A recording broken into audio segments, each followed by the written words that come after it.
Have you tried everything on your hair for your hair loss and new hair growth and yet see no change? Well, something new is on the way.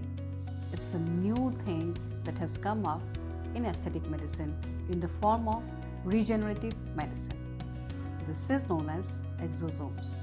Exosomes are very tiny particles which act as single messenger inside your cell body and promotes health. It requires around 4 sittings a month apart and you get the optimum result. So, exosomes are done with microneedling rather than injectable and the results are fabulous. We will show you some of the before and after images that we have achieved in last 6 months.